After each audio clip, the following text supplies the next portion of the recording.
أعوذ بالله السميع العليم من الشيطان الرجيم. بسم الله الرحمن الرحيم. الحمد لله رب العالمين. الحمد لله الذي خلق الإنسان وعلمه البيان. الحمد لله الذي أرسل رسوله بالهدى ودين الحق. الحمد لله الذي نزل القرآن هدى وشفاء ورحمة وتبيانا لكل شيء. الحمد لله الذي كشف لأوليائه بواطن ملكوته وقشع لأصفيائه سرائر جبروته ورق دم المحبين بسيف جلاله وأذق صد العارفين روح بصاله. وصلى الله على سيدنا محمد النبي الأمي وآله وأصحابه وأزواجه أمهات المؤمنين وذريته وأهل بيته وأولياء أمته وعلماء ملته وفقراء طريقته. والسلام على جميع المؤمنين والمؤمنات والمسلمين والمسلمات. السلام عليكم ورحمة الله وبركاته. یا عباد اللہ، میں حاضرین آپ سب کی خدمت میں سلام کرتا ہوں. ان کی خدمت میں بھی جنہیں میں دیکھ سکتا ہوں، اور ان کی خدمت میں بھی جو مجھ سے بھی نظروں سے حجاب میں ہیں، پردے میں ہیں، کہ ایمان بالغیب رکھنے والوں کا عقیدہ یہ ہے کہ وہ بھی موجود ہیں جنہیں ہم دیکھ سکتے ہیں، وہ بھی موجود ہیں جنہیں ہم دیکھ نہیں سکتے. اللہ کی نورانی مخلوق فرشتے موجود ہیں. اتنا عقیدہ تمام انسانوں کا، تمام مسلمانوں کا ایک اشرف کے ساتھ جو فرشتے نامعلوم لکھنے والے موجود ہوتے ہیں، تو جتنے افراد موجود ہیں اس سے دوسرے فرشتے موجود ہیں. پھر جس محفل میں قرآن کی تلاوت ہو، قرآن کے ایک ایک حرف کو چوننے کے لیے فرشتے دوڑتے ہیں. کہ قرآن فرشتوں پہ نازل نہیں ہوا ہے، قرآن فرشتوں پہ نازل نہیں ہوا ہے. فرشتوں کے رسول سید جبریل علیہ السلام قرآن لانے والے ہیں، لیکن منزل قرآن سید العالمین رحمت اللہ محمد رسول اللہ صلی اللہ علیہ وسلم ہیں. جس نے بھی قرآن سیکھا ہے حضور صلی اللہ علیہ وسلم سے سیکھنے والوں سے سیکھا ہے. وہ کوئی فرشتہ ہو، کوئی جن ہو، کوئی انسان ہو، قرآن کی منزل حضور ہے. کہ جس نے بھی قرآن سیکھا ہے حضور حضرت محمد رسول اللہ صلی اللہ علیہ وسلم نے سیکھا ہے، یا ان سے سیکھنے والوں سے سیکھنے کا سلسلہ جاری ہے. اب یہ بچے اگر قرآن پڑھنا چاہیں گے تو کس سے پڑھیں گے؟ اپنے محلے میں حافظ قرآن سے، عالم قرآن سے. اگر اب آپ قرآن پڑھنا چاہیں گے تو قرآن تو اللہ نے نازل کیا اور جبریل علیہ السلام لے کر آئے، اور دوسرے اپنے پر نازل ہوا. تو اب یہ کریں گے کہ قرآن پڑھنا ہو تو مدینہ شریف جائیں گے، سنہری جالیوں کے سامنے کھڑے ہو کر کہیں گے یا رسول اللہ صلی اللہ علیہ وسلم مجھے بھی قرآن پڑھے آئیے، یا مجھے بھی قرآن دیجیے. آپ پر قرآن نازل ہوا، اب آپ قرآن پڑھیں گے تو کسی حافظ قرآن، کسی عالم قرآن کے پاس جا کر قرآن پڑھیں گے. جو کچھ آپ حاصل کرنا چاہیں گے اپنے زمانے میں، جو اس فیض کا مظہر ہوگا، جو اس فیض کا سرچشمہ ہوگا، وہی جائیں گے نا. تو ہمارے لیے یہ جو محفل پاک ہے یہ بھی قرآن اور صاحب قرآن کی محبت کے فیضان کا ایک دریا ہے. اور پیاسے آئے ہوئے ہیں، ان فضول کی محبت کی طرف رکھنے والے آئے ہوئے ہیں. کافی دیر سے ماشاءاللہ محفل جاری و ساری ہے، اور سرکار کی میرا شریف حضرت مولانا ندیم صاحب نے بہت عمدہ تفصیلی بیان فرمایا ہے. ہمیں تو بزرگوں نے بتایا، اور ہمارا یہ طریقہ ہے کہ ہم محفل میں آتے ہیں تو خالی ہو کے آتے ہیں، کیونکہ کرم کا یہ انداز ہے کہ جسے خالی دیکھا اسے بھر ڈالا.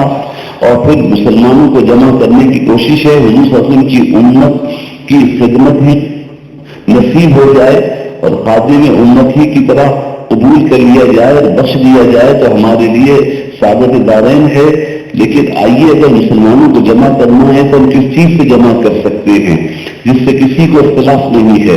مکاتب بے فکر کے کتنے بھی اختلاف ہو جائیں، لیکن آج بھی تمام کلمہ گویان اسلام لا الہ الا اللہ محمد رسول اللہ کو پڑھنے والے ایک چیز کو ماننے کا دعویٰ کرتے ہیں، اور وہ کیا ہے؟ وہ قرآن ہے، قرآن ہے، قرآن ہے.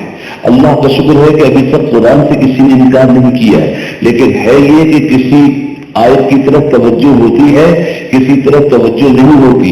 یہ محفل میلاد ہے، جشن میلاد النبی صلی اللہ علیہ وسلم ہے، حضور صلی اللہ علیہ وسلم کا ذکر ہے، تو شکریہ کے طور پر ہے. کسی کو اللہ نے کوئی نعمت عطا فرمائی، زندگی میں کوئی اللہ تعالیٰ نے نعمت عطا فرمائی، کوئی اس کو خوشی عطا فرمائی، اس کے شکرانے کے طور پر کوئی محفل کرے اور اہل محلہ بھی اس کے ساتھ تعاون کریں اور کیا محفل کی جائے، حضور صلی اللہ علیہ وسلم کی نعت خوانی ہو. میں نے یہ عرض کیا کہ قرآن پڑھا جائے، نعتیں تو ہم نے سنی، اعلیٰ حضرت کی لکھی ہوئی نعت پڑھی گئی اور شعراء کی نعت پڑھی گئی. آئیے اب اللہ تعالیٰ کی لکھی ہوئی نعت پڑھیں. تو ہمارے شعراء کرام نے آج تک اس موضوع پہ نعت نہیں لکھی جس موضوع پہ اللہ نے لکھ دی ہے. حضور صلی اللہ علیہ وسلم کی سیرت پاک، حضور کی صورت پاک، حضور کے جمال، حضور کے کمال، حضور کے معجزوں پہ تو نعتیں لکھی گئی ہیں اور انہوں سے سیکھ کے. لیکن بتائیے آج تک کسی شاعر نے حضور کے کمروں پہ نعت لکھی ہے؟ اور یہ کون سی سورت کی تلاوت ہوئی؟ سورت الحجرات. سورت الحجرات، حجرات جمع حجرے کی، حجرے کے معنی کمرہ، آستانہ شریف، کاشانہ شریف. اور یہ سورت کس کا کلام ہے؟ اللہ کا کلام ہے. اندازہ تو کریں کہ اللہ تعالیٰ اپنے پیارے حبیب صلی اللہ علیہ وسلم کے کمروں کے نام سے سورت نازل فرما رہا ہے. اللہ اکبر، ادب سکھا رہا ہے، حضور صلی اللہ علیہ وسلم کا ادب سکھا رہا ہے. اور یہ ادب سکھا رہا ہے کہ دیکھو اے ایمان والوں، خلاصہ اس کرتا ہوں مفہوم کا، کوئی تفہیم اور تدریس اور تفسیر کا دعویٰ نہیں ہے، لیکن سورۃ الحجرات میں جو سبق دیا گیا ہے، اللہ تعالیٰ نے یہ فرمایا کہ اے ایمان والوں، یا ایھا الذین آمنوا لا تقدموا بین یدی اللہ ورسولہ. اے وہ لوگوں جو ایمان لائے ہو، آگے نہ بڑھو، آگے قدم نہ رکھو. کس سے؟ اللہ اس کے رسول کے ہاتھ سے، اللہ کے ہاتھوں سے، رسول کے ہاتھوں سے آگے نہ قدم رکھو. اب مانا یہ کرنے ہوں گے کہ اللہ اس کے رسول کی نافرمانی مت کرو، اللہ اس کے رسول کی نافرمانی مت کرو، حد سے آگے نہ بڑھو. کس کی حد سے آگے نہ بڑھو؟ جو اللہ نے فرمایا ہے اس سے حد سے آگے نہ بڑھو، جو رسول نے فرمایا اس سے آگے نہ بڑھو. اور ادب کرو، ادب کرو، اتنا ادب آپ اہل محبت اہل سنت جماعت سے سنتے رہتے ہیں، اس لیے تو نئی بات تو نہیں ہے، لیکن حصول سعادت کے لیے کہ حد ہو گئی. اللہ نے اتنا ادب سکھایا کہ میرے محبوب کی آواز سے بھی آواز کو اونچی نہ کرو، اپنی آواز کو بھی میرے محبوب کی آواز سے پست رکھو. لا ترفعوا اصواتکم فوق صوت النبی، اپنی آواز کو نبی کی آواز سے نیچے رکھو. معنی کیا ہے کہ حضور صلی اللہ علیہ وسلم کے سامنے آواز زور سے نہ ہو. نہیں، حضرت بلال اذان دے رہے ہیں، خطیب خطبہ دے سکتے ہیں. خود سرکار نے حجت الوداع کے موقع پہ جو خطبہ دیا، سرکار آہستہ آہستہ کلام فرماتے تھے. سیدنا فاروق اعظم رضی اللہ تعالیٰ عنہ انہی کلمات کو جو حضور بیان فرما رہے تھے، ان کو فاروق اعظم دونوں بلند آواز سے بولتے تھے تاکہ سب تک آواز پہنچ جائے. تو معنی یہ کرنے ہوں گے لا ترفعوا اصواتکم فوق صوت النبی، کہ معنی یہ نہیں کہ ظاہری کی آواز کو پست رکھو، ضرورت اذان کی آواز بلند ہوگی، خطبے کی آواز بلند ہوگی، اعلان کی آواز بلند ہوگی، لیکن معنی یہ ہے کہ میرے محبوب کا ادب پیش نظر رہے، میرے محبوب کا ادب پیش نظر رہے، میرے رسول کا ادب پیش نظر رہے. اور ایمان والو، ان کو پکارو لیکن ان القاب کے ساتھ جیسے تم آپس میں دوسرے کو پکارتے ہو، اس طرح نہ پکارو. اگر تم نے اس طرح پکارا تو جو تمہارے اعمال ہیں وہ ضائع ہو جائیں گے، تمہیں اس کی خبر بھی نہیں. تو اعمال، اور جن اعمال کو اللہ اعمال کہے وہ کیسے عمل ہوں؟ وہ نماز، وہ روزے، وہ نیکیاں جن کو اللہ کہے کہ ہاں یہ اعمال ہیں، اللہ جن کو اعمال کہے وہ کیسے اعمال ہوں گے؟ لیکن ان کے لیے فرمائے کہ یہ اعمال حق ہو جائیں گے، ضائع ہو جائیں گے، تم کو شعور بھی نہیں ہوگا. کس وجہ سے؟ اگر میرے محبوب کا ادب نہیں کرو گے، میرے محبوب کی تعظیم میں اگر کمی کرو گے. حضور صلی اللہ علیہ وسلم کی حیات ظاہری میں صحابہ کرام مہذب، اللہ اکبر، لیکن اگر کوئی تعظیم نہیں کرتا تھا، ظاہر میں وہ بھی کرتے تھے لیکن دل سے تعظیم نہیں کرتے تھے. وہ کون تھے؟ وہ منافق تھے. وہ منافق تھے، ظاہر میں بڑا ادب رکھتے تھے لیکن دل سے تعظیم نہیں کرتے تھے. وہ ان کے اعمال ضائع ہو گئے. اب اس زمانے میں جیسے میں نے بچوں سے کہا کہ بچے اس زمانے میں قرآن پڑھنا چاہیں گے تو کیا کریں گے؟ مدینہ شریف جا کے حضور سے کہیں گے یا رسول اللہ قرآن دیجیے، قرآن پڑھائیے، بلکہ اپنے زمانے کے علماء سے سیکھیں گے. اسی طرح اس زمانے میں دیکھنا ہوگا کہ تعظیم کیا ہے. اور نفاق کیا ہے؟ اس زمانے میں دیکھنا ہوگا کہ کون حضور کی تعظیم کرنے والا ہے اور کس کے دل میں نفاق ہے. ظاہر دین کا دعویٰ ہو لیکن دل سے اگر حضور سے محبت نہیں ہے. یہ محفل میلاد ہے، کوئی کسی کی مصروفیت ہے، محلے والوں کی نہ سکے کوئی بات نہیں، کوئی بیمار ہے نہ سکے کوئی بات نہیں، کسی ضروری کام سے چلا گیا کوئی بات نہیں. لیکن سوچو تو صحیح، اپنے محلے میں حضور کی محفل ہو رہی ہے اور حضور سے محبت کرنے والا نہ آئے. یہ ہو سکتا ہے؟ اللہ اکبر. آپ کی برادری کی کوئی تقریب ہو، اس برادری والے کو نہ بلایا جائے تو شکایت ہوگی کہ دیکھیے صاحب مجھے نہیں بلایا ہے، لیکن اب بلایا جائے تو آئیں گے نا. اگر برادری کی نسبت ہو آ جائیں گے.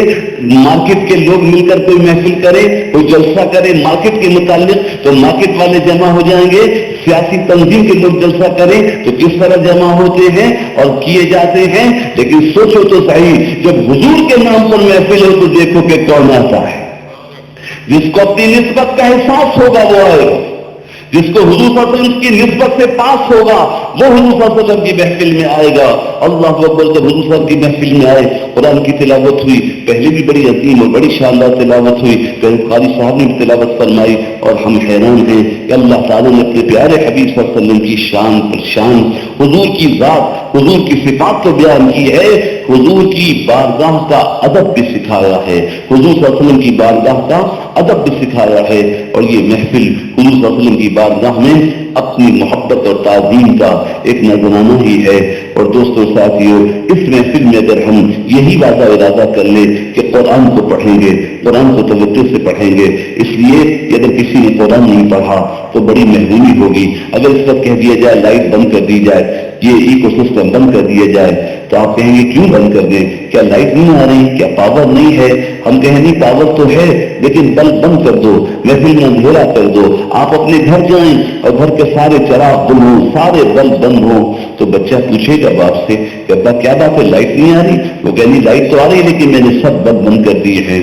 تو آپ کو تعجب ہوگا. بچوں اس سے زیادہ تعجب کرو کہ گھر میں اللہ کا کلام موجود ہو اور تم پڑھتے نہ ہو. پاور آ رہی ہے بلب نہ چلے تو کتنا تعجب. اس سے زیادہ تعجب کرو کہ گھر میں اللہ کے کلام کا نور موجود ہو، دل کے اندھیرے دور نہ ہو. اللہ کا کلام موجود ہو، عقل کے اندھیرے دور نہ ہو. اللہ کا کلام موجود ہو اور ہم ہدایت حاصل نہ کریں. اور جب آپ قرآن پڑھیں گے تو قرآن کی شان یہ ہے کہ اللہ نے اس میں ہر شے کا بیان کیا ہے کہ بیان لکل شیء، اس میں ہر شے کا بیان ہے. تم جو چاہو پوچھو، قرآن جواب دیتا ہے. ہاں یہ بات ہے کہ ہمارا علم قرآن تک کب پہنچتا ہے؟ ہم پہلے علم حاصل کر لیں پھر قرآن پڑھیں گے، اپنے علم کی روشنی میں قرآن پڑھیں گے. تو ایک یاد رکھیے کہ اتنا علم آپ حاصل ہی نہیں کر سکتے کہ قرآن کے علوم تک پہنچ سکے، کیونکہ قرآن پڑھنے کے لیے بہت سے علوم تو چاہیے، لیکن خود قرآن کے اپنے علم ہیں جنہیں علوم القرآن کہتے ہیں. قرآن کا اپنا علم ہے. اللہ اکبر. پھر کیا کریں؟ اور یہ دیکھیں کہ قرآن کا علم ہم تک کب پہنچے گا.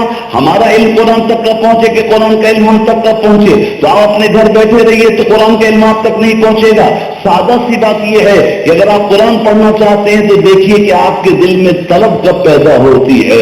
آپ قرآن پڑھنا کب چاہتے ہیں، آپ قاری قرآن اور حافظ قرآن کی خدمت میں کب جاتے ہیں. تو میں سب سے پہلے یہی اپیل کروں گا آپ تمام حضرات سے کہ آج اس محفل سے اگر یہی ارادہ کر کے اٹھیں کہ آج کے بعد ہم قرآن پڑھیں گے. بچے تو قرآن پڑھتے ہی ہیں، بچیاں تو قرآن پڑھتی ہیں، لیکن یہ بھی حادثہ بڑا عجب ہے کہ ہم نے ہر کام سیکھا اور جو کام سیکھا پھر اس کام کو کرنے لگے. جو کام سیکھا اس کام کو کرنے لگے. تو کوئی نوجوان موٹر سائیکل چلانا سیکھ لے تو بھی چلانے لگتا ہے نا. اگر کوئی بیٹی کھانا پکانے سیکھ لے تو پھر کھانا پکاتی رہتی ہے نا.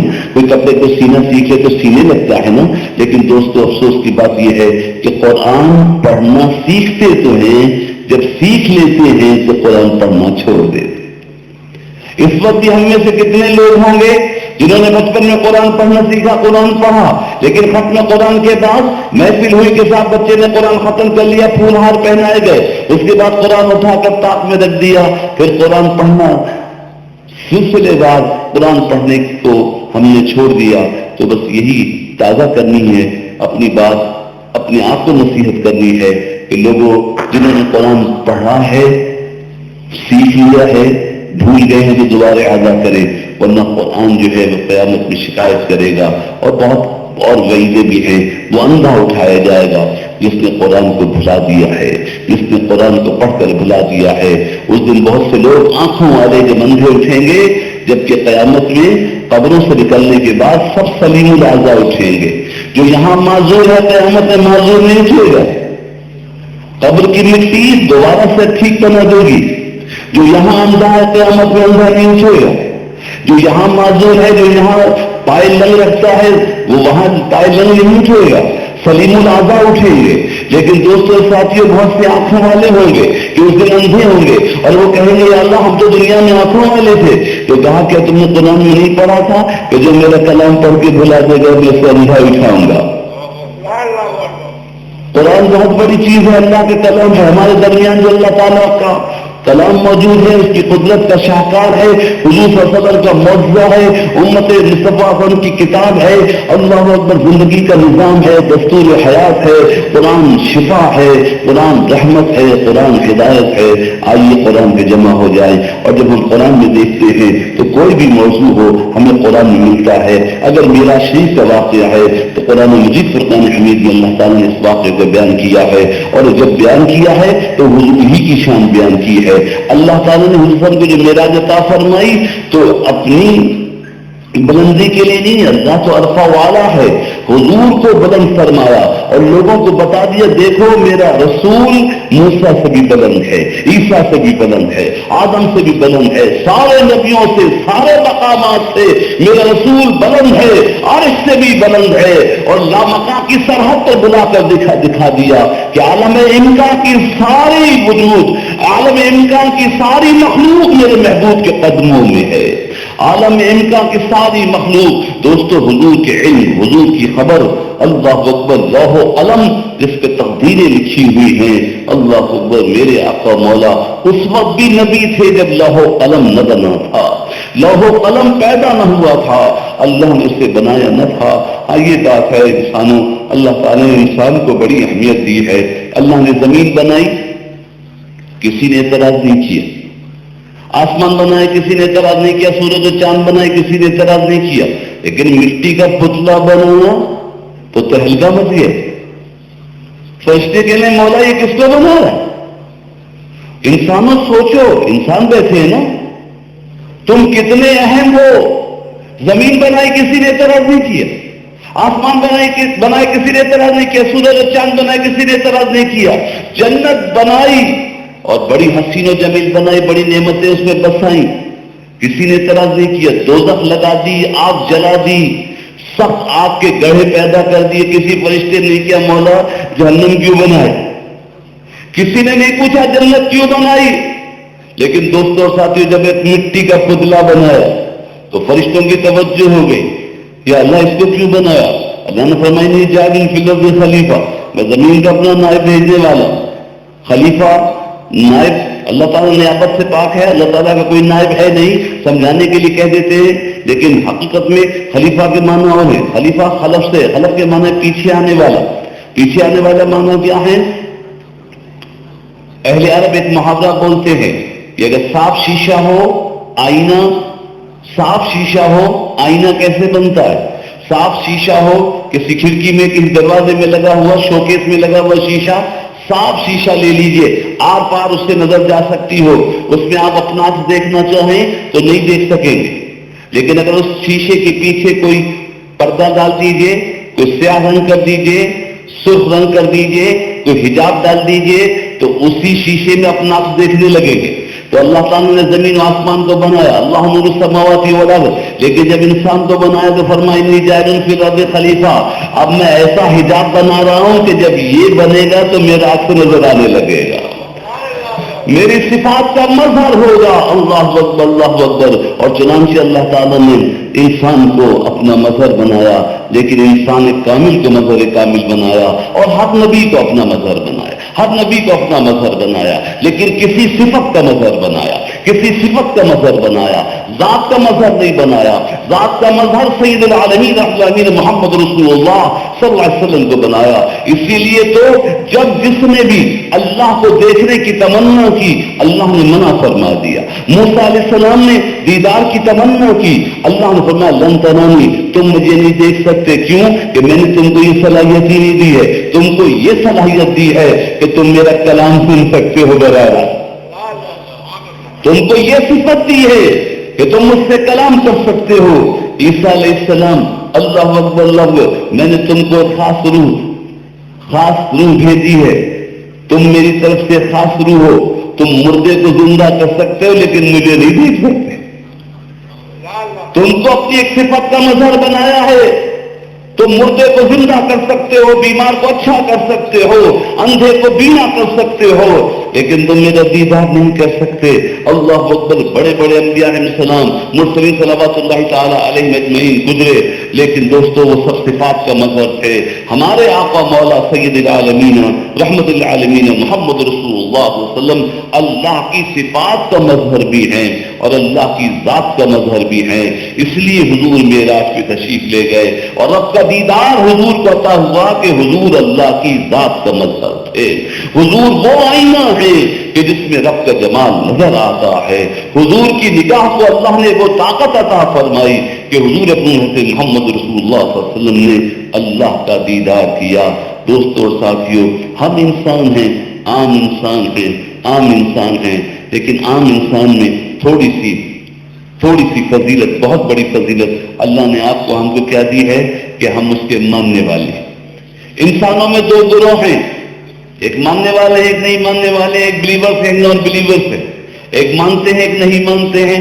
اللہ نے کرم فرمایا کہ ہم کو ماننے والوں بنایا، ماننے والے تمام سیدنا آدم علیہ السلام سے لے کے ختم مرتبہ حضور صلی اللہ علیہ وسلم تک جتنے بھی انبیاء علیہ السلام گزرے ہیں، جس کا زمانہ جس نے پایا، ان کی شریعت کا زمانہ پایا، وہ ان کو ماننے والے ہیں، اللہ کو ماننے والے ہیں، وہ تمام مسلمان ہیں۔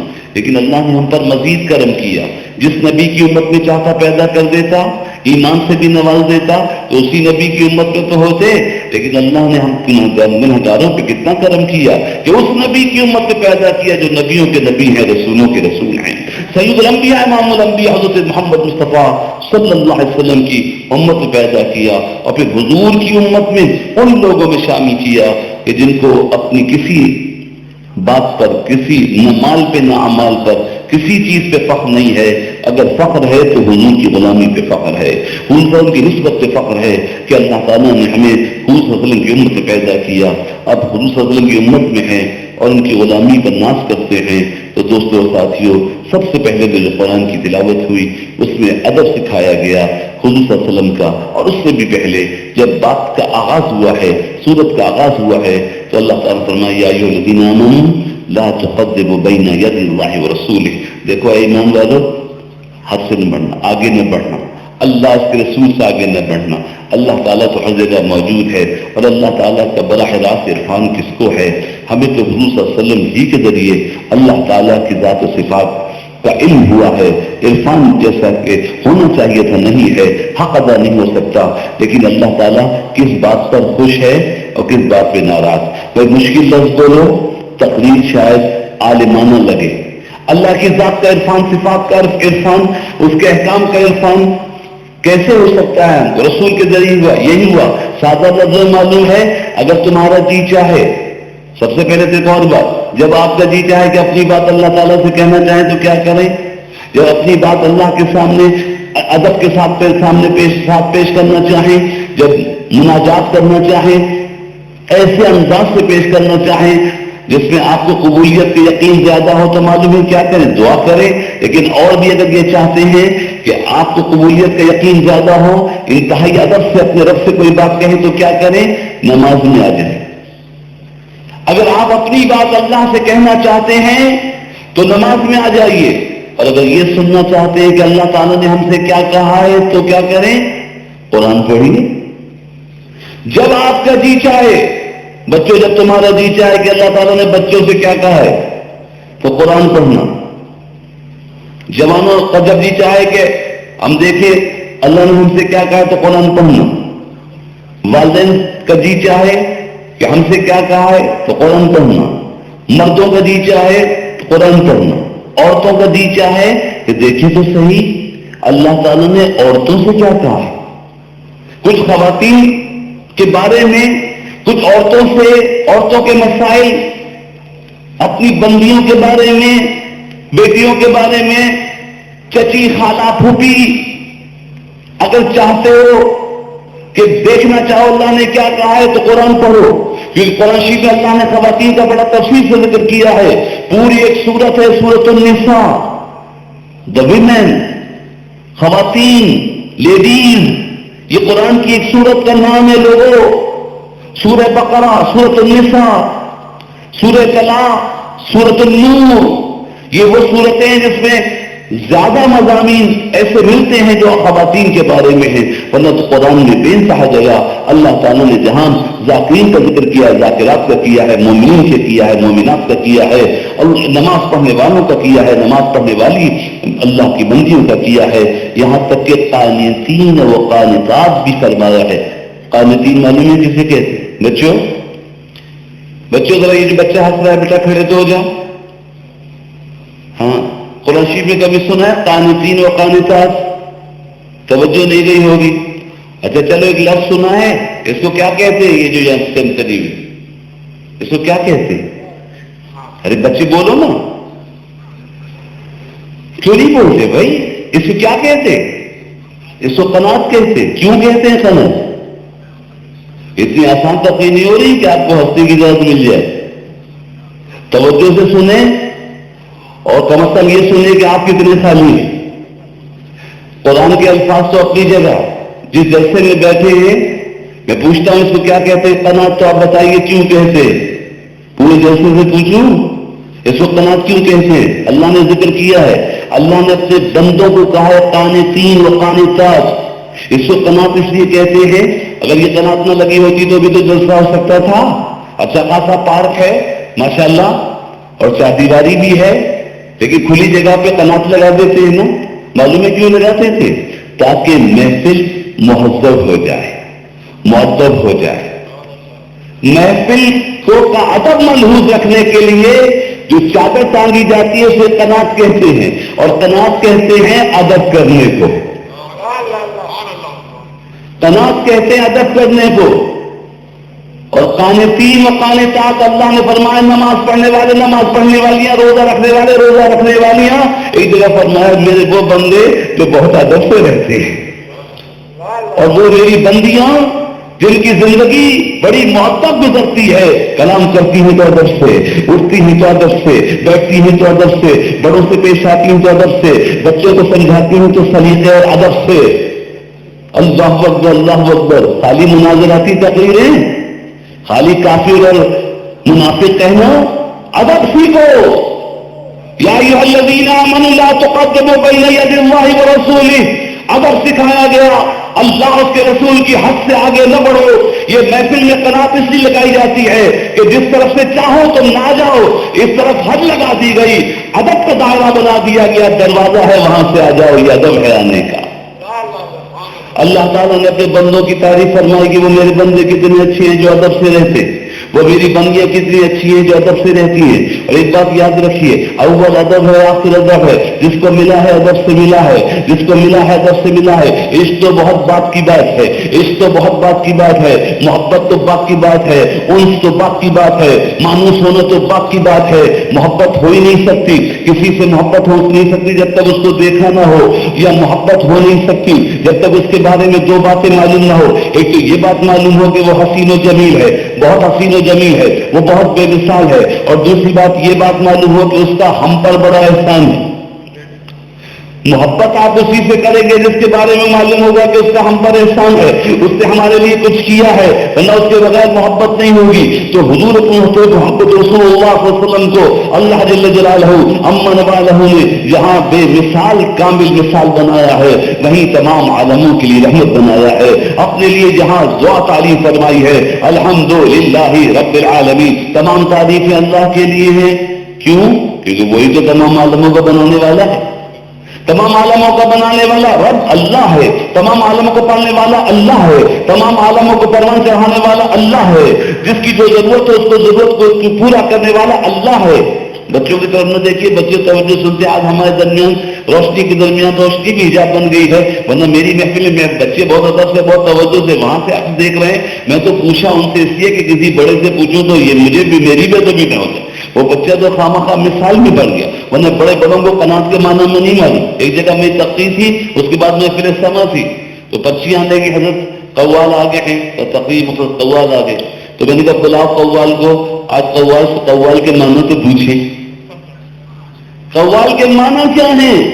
قوال کے معنی جو سب سے زیادہ قول یاد رکھتا ہو، اللہ اس کے رسول کا قول یاد رکھے، اللہ والوں کا قول یاد رکھے۔ قوال اس کو کہتے ہیں جو قول پیش کرتا ہے، جو بزرگوں کے قول پیش کرتا ہے۔ تو میں نے کہا پہلے اس کو معنی تو معلوم ہو جائیں۔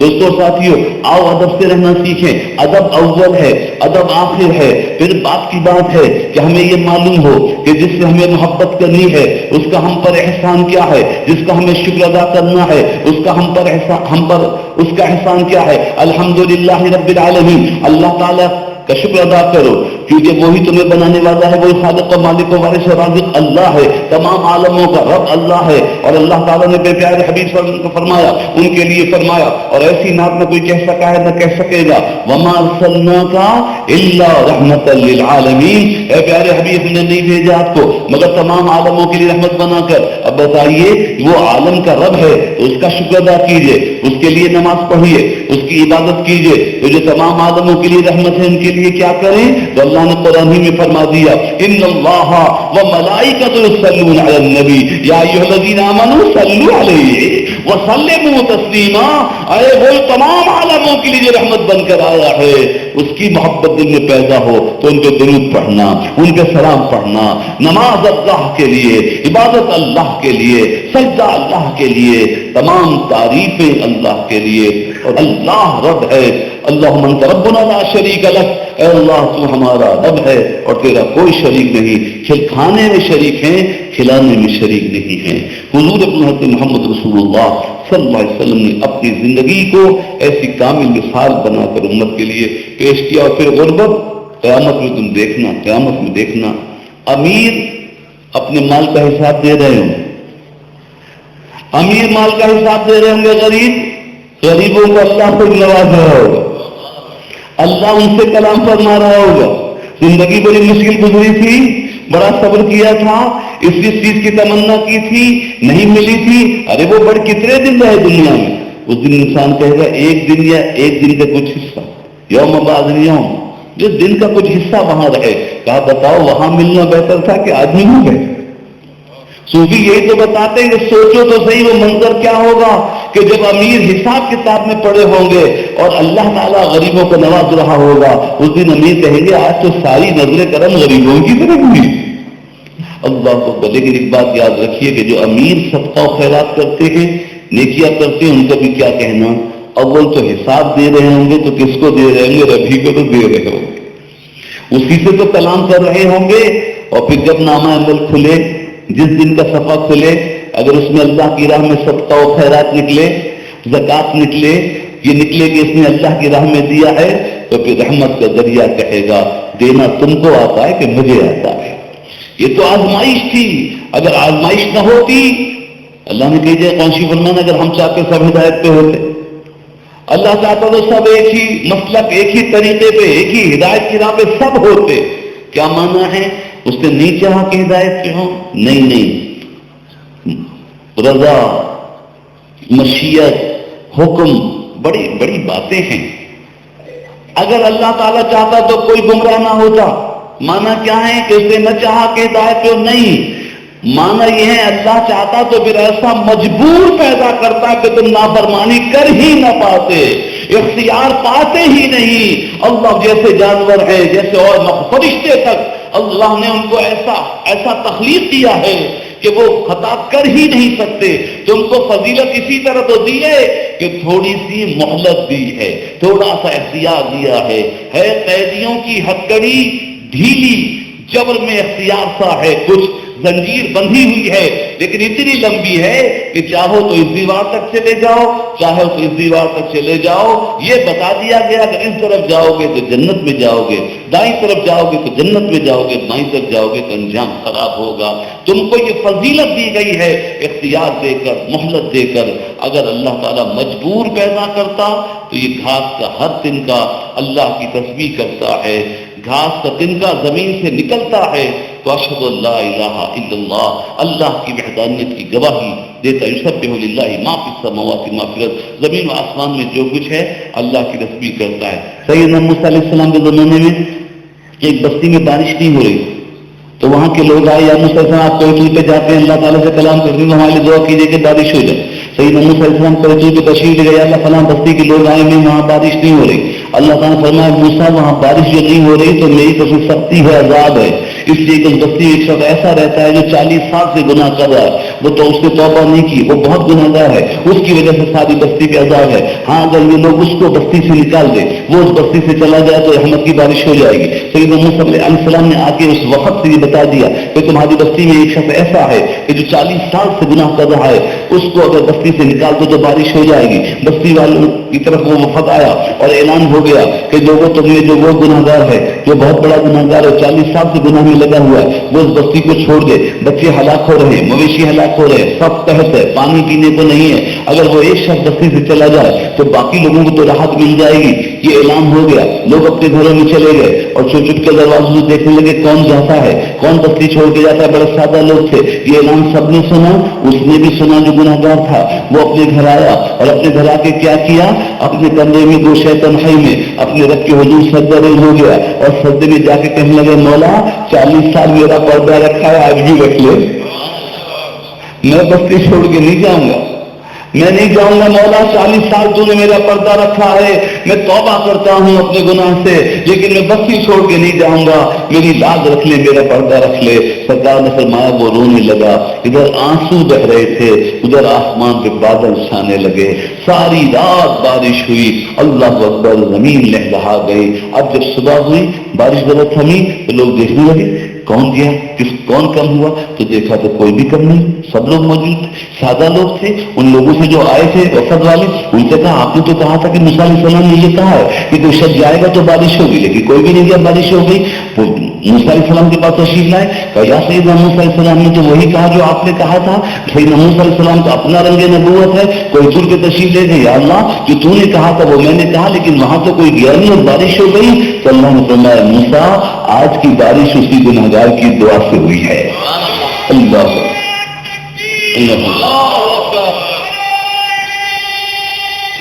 یا رسول اللہ صلی اللہ علیہ وسلم. تو دوستوں اور ساتھیوں، وہ ایسا غفور رحیم ہے کہ گناہگار کی توبہ قبول فرماتا ہے، اچھا بنا دیتا ہے، اپنا دوست بنا، معافی نہیں کرتا، گلے سے لگا لیتا ہے. ہم نے تو قرآن میں دیکھا کہ جہاں غفور فرمایا، اگر کوئی حافظ ہو تو بتائیے گا.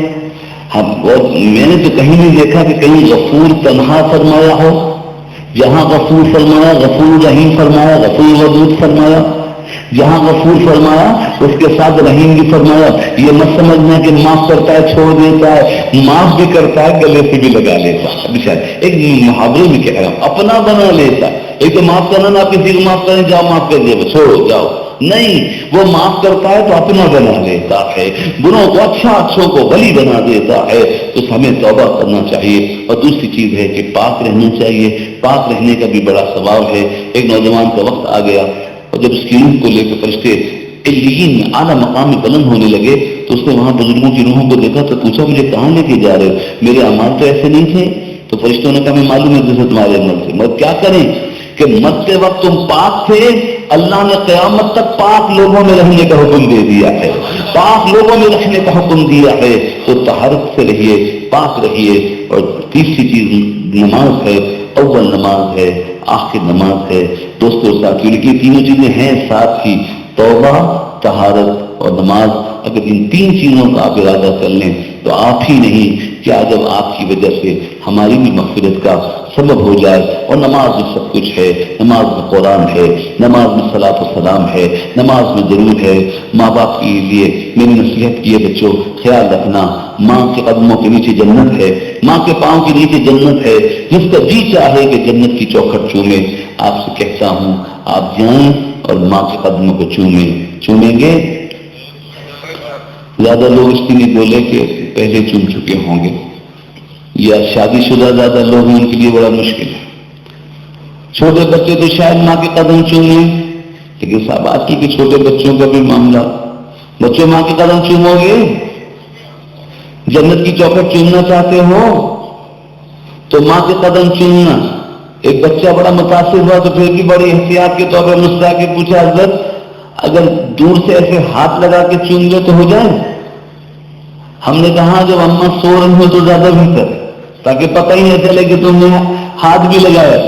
اتنا نفس کا غلام بن گیا اولاد کا، بت بن گئے پتھر کے بت، اللہ اکبر، کہ ماں کو پتہ نہ چلے کہ میں نے اس کے قدم چومے. ہم نے کہا بھائی جاگتے ہوئے میں قدم چومنے کے جھکو تو صحیح، ماں جھکنے نہیں دے گی، اٹھا لی.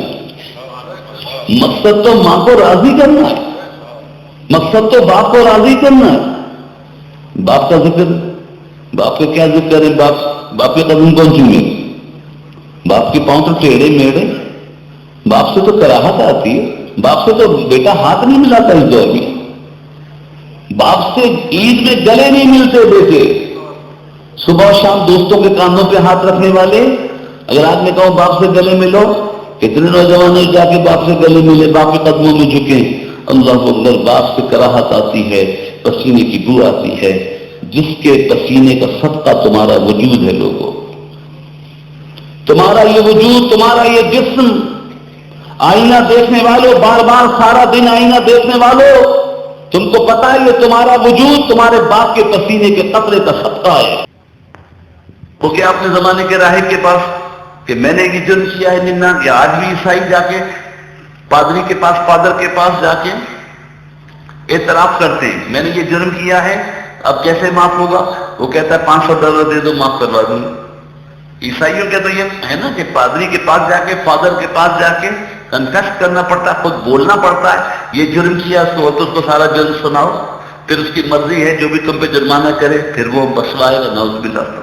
علیہ مصطفی صلی اللہ علیہ وسلم حضور کا صدقہ ہے کہ ہمارے کسی کو کہنا نہیں ہے تنہائی میں جا کے سجدہ کرو، آنکھیں اتنی بھی بھیگ جائیں جیسے مکھی کا پر، تو اللہ اسے بھی معاف فرما دیتا ہے. بنی اسرائیل کے ایک شخص نے 99 قتل کیے تھے، اس کے دل میں توبہ کا خیال آیا، اچھا بننے کا خیال آیا، راہب کے پاس آیا، میں بہت گناہ گار ہوں، کیا کیا ہے؟ کہ 99 قتل کیے. کہا تمہاری بخشش نہیں ہو سکتی. اتنے گناہ؟ ایک آدمی کا قتل ایسا ہے ساری انسانیت تو قتل کر دیا، 99 آدمی کو قتل کیا، تمہارے لیے کوئی راستہ نہیں ہے. اس کو غصہ آیا، اس نے راہب کو بھی قتل کر دیا، پوری سینچری کر دی. اس کے بعد آگے بڑا پریشان، راستے میں عقل مند شخص آ رہا تھا، کہا کیا بات ہے بہت پریشان ہو؟ کہا میں بہت گناہ گار ہوں لیکن میں بدلنا چاہتا ہوں کہ زندگی میں لیے کوئی راستہ نہیں ہے. تو اس عقل مند شخص نے کہا ایسا کرو، فلاں بستی میں چلے جاؤ، وہاں فلاں لوگ اللہ والے رہتے ہیں، اللہ کا ذکر کرتے ہیں، ان کے ساتھ ہو جاؤ، جو ان کا حشر ہوگا وہی تمہارا حشر. وہ اللہ والوں کی طرف چلا. اللہ اکبر. بخاری شریف کی صحیح حدیث شریف ہے، حضور صلی اللہ علیہ وسلم فرمایا وہ اللہ والوں کی طرف، فضائل ذکر میں بھی بیان کیا کہ ذکر کرنے والوں کی فضیلت ہے، اللہ کا ذکر کرنے والوں کی طرف وہ روانہ ہوا. ابھی تھوڑی دور چلا تھا کہ وقت آ گیا، آخری وقت آ گیا، موت کے فرشتے آ گئے. ان سے پوچھا تم کون ہو؟ کہا ہم موت کے فرشتے ہیں، تمہارا وقت آ گیا، چلو جان دو. اس نے کہا میں اللہ والوں کے پاس جا رہا ہوں، ذکر کرنے والوں کے پاس جا رہا ہوں، توبہ کرنا چاہتا ہوں، مجھے وہاں تک جانے دو. فرشتوں نے کہا جب ہم آ جاتے ہیں تو پھر مہلت نہیں دیتے، تمہاری موت کا وقت آ گیا. اس کی روح کو جب کھینچا جانے لگا تو اس نے کیا کیا؟ اللہ والوں کی بستی کی طرف، ذکر کرنے والوں کی بستی کی طرف اپنے ہاتھ کو بلند کر دیا. روح نکل گئی، جسم گر گیا، ہاتھ اس طرف پھیلا رہ گیا. فرشتے آ گئے، روح لے جانے والے تو آئے تھے، اب رحمت کے فرشتے بھی آ گئے اور عذاب دینے والے سختی والے فرشتے بھی آ گئے. سختی والے فرشتے کہتے ہیں اس روح کو ہم لے کے جائیں گے، رحمت والے فرشتے اس کو لے کے ہم جائیں گے. سختی والے کہتے تھے نام محمد تو دیکھو نیکی کا کہیں نام نہیں ہے. رحمت والے کہتے تھے توبہ کے لیے جا رہا تھا، کہا جا رہا تھا توبہ کی تو نہیں، وہاں پہنچا تو نہیں. دونوں میں بحث ہونے لگی، دونوں کے دلائل بڑے زبردست۔ اللہ تعالیٰ نے رحمان نے اپنی رحمت کا اظہار اس طرح فرمایا کہ فرشتے کو مشورہ دینے والا بنا کر دے دیا کہ جاؤ ان دونوں گروہوں میں یہ مشورہ دے دو، رحمت کے فرشتے اور عذاب دینے والے فرشتوں سے کہو کہ ایسا کرو، زمین ناپ لو، اگر یہ اپنے گھر سے قریب ہے تو اس کا وہ حشر جو اس کے اعمال ہے، اور اگر یہ اللہ والوں سے قریب ہو گیا ہے، ذکر کرنے والوں سے قریب ہو گیا ہے، تو پھر اس کا حشر وہ ہو جو اللہ والوں کا ہوتا۔ وہ فرشتے نے مشورہ دیا، دونوں نے مشورہ قبول کر لیا، خود سرکار نے فرمایا کہ وہ تھوڑی ہی دور چلا تھا، زمین تو اپنے گھر سے قریب تھی، رحمان نے سبب سے رحمت نازل فرمائی، یہ مشورہ دلوا دیا کہ زمین ناپ لو، اور شان رحمت جوش میں آئی تو زمین کو کہا ہے زمین اس طرف سے کھنچ جا جہاں میرے بندے رہتے ہیں۔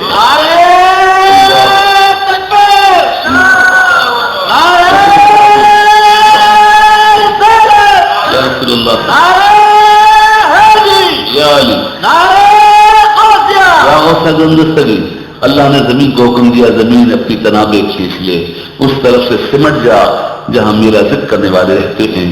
زمین ناپی گئی تو وہ زمین اتنی ہی قریب نکلی اللہ والوں سے جتنا اس نے ہاتھ پھیلایا تھا۔ اللہ اکبر اللہ اکبر۔ صحابہ کہتے ہیں حضور صلی اللہ علیہ وسلم یہ کہتے ہوئے اتنا جھومے کہ ایسا لگا کہ سرکار منبر سے نیچے تشریف لائیں گے۔ حضور کہنے لگے پھر اس کو رحمت کے فرشتے لے گئے، پھر اس کو رحمت کے فرشتے لے گئے، پھر اس کو رحمت کے فرشتے لے گئے۔ اللہ اکبر اللہ اکبر۔ تو بتاؤ ہم ارادہ کریں اللہ تعالیٰ قبول فرمائے تو سب سے پہلے ہمیں توبہ کرنی چاہیے اپنی گناہوں سے، کافر کی توبہ کفر سے، مشرک کی توبہ شرک سے، مسلمان کی توبہ اس گناہ سے جس میں وہ ملوث ہے اس سے توبہ کرے، وہ جانے رب جانے، کسی سے کہنے کی ضرورت نہیں ہے۔ ایک توبہ کرنے والے کا قصہ اور بیان کروں گی، آپ اجازت ہے وقت سننے میں؟ سیدنا موسیٰ علیہ السلام کے زمانے میں ایک بستی میں بارش نہیں ہو رہی تو وہاں کے لوگ آئے، یا موسیٰ علیہ السلام آپ کوئی طور پہ جاتے ہیں اللہ تعالیٰ سے کلام کرتے ہیں ہماری دعا کیجیے کہ بارش ہو جائے۔ سیدنا موسیٰ علیہ السلام کوئی طور پہ تشریف لے گئے، اللہ فلاں بستی کے لوگ آئے ہوئے وہاں بارش نہیں ہو رہی۔ اللہ تعالیٰ نے فرمایا موسیٰ وہاں بارش جو نہیں ہو رہی تو میری طرف سے سختی ہے، عذاب ہے، اس لیے کہ اس بستی میں ایک شخص ایسا رہتا ہے جو 40 سال سے گناہ کر رہا ہے، وہ تو اس نے توبہ نہیں کی، وہ بہت گناہ گار ہے، اس کی وجہ سے ساری بستی پہ عذاب ہے۔ ہاں اگر یہ لوگ اس کو بستی سے نکال دے، وہ اس بستی سے چلا جائے تو رحمت کی بارش ہو جائے گی۔ سیدنا موسیٰ علیہ السلام نے آ کے اس وقت سے یہ بتا دیا کہ تمہاری بستی میں ایک شخص ایسا ہے کہ جو 40 سال سے گناہ کر رہا ہے، اس کو اگر بستی سے نکال دو تو بارش ہو جائے گی۔ بستی والوں کی طرف وہ وفد آیا اور اعلان ہو گیا کہ لوگوں تم میں جو وہ گناہ گار ہے جو بہت بڑا گناہ گار ہے، 40 سال سے گناہ میں لگا ہوا ہے، وہ اس بستی کو چھوڑ دے۔ بچے ہلاک ہو رہے ہیں، مویشی ہلاک ہو رہے ہیں، سب قحط ہے، پانی پینے کو نہیں ہے، اگر وہ ایک شخص بستی سے چلا جائے تو باقی لوگوں کو تو راحت مل جائے گی۔ یہ اعلان ہو گیا، لوگ اپنے گھروں میں چلے گئے اور چھپ چھپ کے دروازوں سے دیکھنے لگے کون جاتا ہے، کون بستی چھوڑ کے جاتا ہے۔ بڑے سادہ لوگ تھے، یہ اعلان سب نے سنا، اس نے بھی سنا جو گناہ گار تھا، وہ اپنے گھر آیا اور اپنے گھر آ کے کیا کیا، اپنے کمرے میں گوشہ تنہائی میں اپنے رب کے حضور سجدہ ریز ہو گیا اور سجدے میں جا کے کہنے لگے مولا 40 سال میرا پردہ رکھا ہے، آج بھی رکھ لے، میں بستی چھوڑ کے نہیں جاؤں گا، میں نہیں جاؤں گا مولا، 40 سال تو نے میرا پردہ رکھا ہے، میں توبہ کرتا ہوں اپنے گناہ سے لیکن میں بستی چھوڑ کے نہیں جاؤں گا، میری لاج رکھ لے، میرا پردہ رکھ لے۔ سرکار نے فرمایا وہ رونے لگا، ادھر آنسو بہ رہے تھے، ادھر آسمان سے بادل چھانے لگے، ساری رات بارش ہوئی، اللہ اکبر، زمین لہلہا گئی۔ اب جب صبح ہوئی بارش ذرا تھمی تو لوگ دیکھنے لگے کون گیا، کون کم ہوا، تو دیکھا تو کوئی بھی کم نہیں، سب لوگ موجود تھے، سادہ لوگ تھے۔ ان لوگوں سے جو آئے تھے وفد والے، ان سے کہا آپ نے تو کہا تھا کہ موسیٰ علیہ السلام نے یہ کہا ہے کہ کوئی شخص جائے گا تو بارش ہوگی، لیکن کوئی بھی نہیں گیا، بارش ہو گئی۔ وہ موسیٰ علیہ السلام کے پاس تشریف لائے، کہا یا سیدنا موسیٰ علیہ السلام نے تو وہی کہا جو آپ نے کہا تھا۔ سیدنا موسیٰ علیہ السلام کا اپنا رنگ نبوت ہے، کوئی دور پہ تشریف لے گئے، یا اللہ جو تو نے کہا تھا وہ میں نے کہا لیکن وہاں تو کوئی گیا نہیں اور بارش ہو گئی۔ تو اللہ نے فرمایا موسیٰ آج کی بارش اسی گنہگار کی دعا سے ہوئی ہے۔ اللہ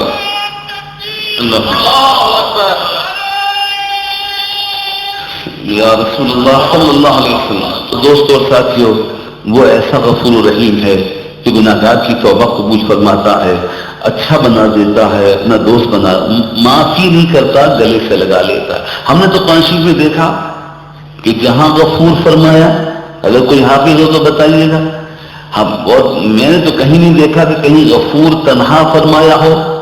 جہاں غفور فرمایا، غفور الرحیم فرمایا، غفور ودود فرمایا۔ جہاں غفور فرمایا اس کے ساتھ رحیم بھی فرمایا. یہ مت سمجھنا کہ معاف کرتا ہے چھوڑ دیتا ہے، معاف بھی کرتا ہے گلے سے بھی لگا لیتا ہے. ایک محاورے میں کہہ رہا ہوں، اپنا بنا لیتا. ایک تو معاف کرنا نہ کسی کو معاف کریں جاؤ معاف کر دیا چھوڑو جاؤ، نہیں، وہ معاف کرتا ہے تو اپنا بنا لیتا ہے، گناہوں کو اچھوں کو ولی بنا دیتا ہے. تو ہمیں توبہ کرنا چاہیے. اور دوسری چیز ہے کہ پاک رہنا چاہیے. پاک رہنے کا بھی بڑا ثواب ہے. ایک نوجوان کا وقت آ گیا اور جب اس کی روح کو لے کے فرشتے علیین میں اعلیٰ مقام میں بلند ہونے لگے تو اس نے وہاں بزرگوں کی روحوں کو دیکھا تو پوچھا مجھے کہاں لے کے جا رہے؟ میرے اعمال تو ایسے نہیں تھے. تو فرشتوں نے کہا میں معلوم ہے جیسے تمہارے عمل تھے، مگر کیا کریں کہ مرتے وقت تم پاک تھے، اللہ نے قیامت تک پاک لوگوں میں رہنے کا حکم دے دیا ہے، پاک لوگوں میں رکھنے کا حکم دیا ہے. تو طہارت سے رہیے، پاک رہیے.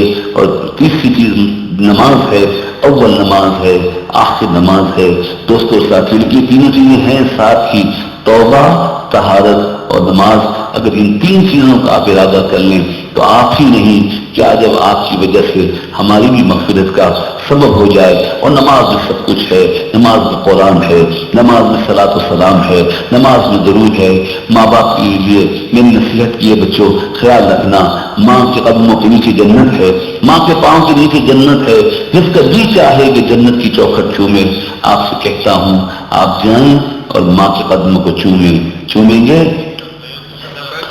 زیادہ لوگ اس کی نہیں بولے کہ پہلے چوم چکے ہوں گے، یا شادی شدہ زیادہ لوگ ہیں ان کے لیے بڑا مشکل ہے. چھوٹے بچے تو شاید ماں کے قدم چوم لیں، لیکن صاحب آج کی کہ چھوٹے بچوں کا بھی معاملہ، بچوں ماں کے قدم چومو گے؟ جنت کی چوکھٹ چومنا چاہتے ہو تو ماں کے قدم چومنا. ایک بچہ بڑا متاثر ہوا تو پھر بھی بڑی احتیاط کے طور پر مسکرا کے پوچھا حضرت اگر دور سے ایسے ہاتھ لگا کے چوم لے تو ہو جائے؟ ہم نے کہا جب اماں سو رہی ہو تو زیادہ بہتر، تاکہ پتہ ہی نہ چلے کہ تم نے ہاتھ بھی لگایا. اتنا نفس کا غرور بن گیا اولاد کا، بت بن گئے پتھر کے بت. اللہ اکبر کہ ماں کو پتہ نہ چلے کہ میں نے اس کے قدم چومے. ہم نے کہا بھائی جاگتے ہوئے میں قدم چومنے کے جھکو تو صحیح، ماں جھکنے نہیں دے گی، اٹھا لی. مقصد تو ماں کو راضی کرنا ہے، مقصد تو باپ کو راضی کرنا ہے. باپ کا ذکر، باپ کا کیا ذکر ہے؟ باپ کے قدم کون چومے؟ باپ کے پاؤں تو ٹیڑھے میڑے. باپ سے تو کراہت آتی ہے، باپ سے تو بیٹا ہاتھ نہیں ملاتا اس دور میں. باپ سے عید میں گلے نہیں ملتے بیٹے. صبح اور شام دوستوں کے کاندھوں پہ ہاتھ رکھنے والے، اگر آج میں کہوں باپ سے گلے ملو، کتنے نوجوان نہیں جا کے باپ سے گلے ملے، باپ کے قدموں میں جھکیں. اللہ اکبر. باپ سے کراہت آتی ہے، پسینے کی بو آتی ہے. جس کے پسینے کا صدقہ تمہارا وجود ہے لوگوں، تمہارا یہ وجود، تمہارا یہ جسم، آئینہ دیکھنے والوں، بار بار سارا دن آئینہ دیکھنے والوں، تم کو پتا ہے یہ تمہارا وجود تمہارے باپ کے پسینے کے قطرے کا صدقہ ہے. اور ایک بات یاد رکھو، ہر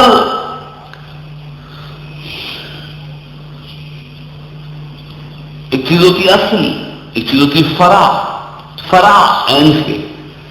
فرع کو فیض اصل سے ملتا ہے، فرع کی عزت اصل سے ہوتی ہے. فرع اصل کی محتاج ہوتی ہے، شاخ جڑ کی محتاج ہوتی ہے. شاخ جڑ کی محتاج ہوتی ہے، شاخ جڑ کی ممنون ہے. بچوں تمہارا وجود ہی جس کے وجود کا صدقہ ہے تو ان کے کتنے احسان ہیں تم پر. ماں باپ دونوں. قرآن شریف میں کہیں آیا کہ باپ کی تعظیم مت کرو، باپ کی خدمت نہ کرو، صرف ماں کی کرو. قرآن شریف میں تو اللہ نے والدین کا ذکر کیا، وَبِالْوَالِدَيْنِ إِحْسَانًا اشکروا لِی وَلِوَالِدَیْکَ. یہ تو میں نے ماں باپ کو الگ الگ ذکر کیا ہے تو مجھے بھی بولتے وقت محسوس ہوتا ہے کہ ہاں بھائی باپ ایک الگ چیز ہے. باپ کی تعظیم کے لیے پھر کبھی بیان کریں گے بھی تو ٹائم کافی ہے، اور نہ بھی کریں تو باپ کا ذکر کرنا ضروری نہیں ہے، ماں کا ذکر کرو. مگر میں نے جب قرآن میں دیکھا تو اللہ تعالیٰ نے دونوں کا ذکر فرمایا ہے. وَبِالْوَالِدَيْنِ إِحْسَانًا، ماں کی بھی تعظیم کرو، باپ کی بھی تعظیم کرو. اور اعلیٰ حضرت کے سلام ہو لوگوں، کیا پیاری تقریر ہوئی ہے. اور مولانا صاحب ہمیشہ اچھی تقریر کرتے ہیں، اور اعلیٰ حضرت کے اشعار سے مزین تقریر ہوتی ہے.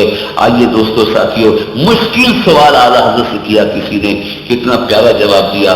پوچھا یا اعلیٰ حضرت ماں یا باپ کس کی خدمت زیادہ کرے؟ تو اللہ نے فرمایا ماں کو مقدم کرو، باپ کو معظم کرو۔ اللہ اکبر، اللہ اکبر، کیا بات، کیا بات، ماں یا باپ؟ کہا ماں کو مقدم کرو، باپ کو معظم کرو، ماں کو راضی کرو، باپ کو بھی راضی کرو، پہلے ماں کو راضی کرو پھر باپ کو راضی، پہلے ماں کو، کیوں؟ ماں راضی ہو گئی، اگر باپ ناراض بھی ہو تو ماں راضی کرا لے گی۔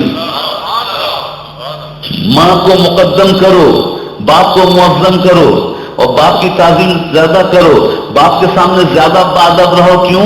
ماں تمہاری بہت سی چیزیں درگزر کرتی رہتی ہے، تمہارا زور سے بولنا برداشت کرتی رہتی ہے، لیکن باپ کے دل سے پوچھو، اگر بیٹا اس کو دیکھ کے منہ در پھیر لے تو بھی دل میں چھری چلتی ہے۔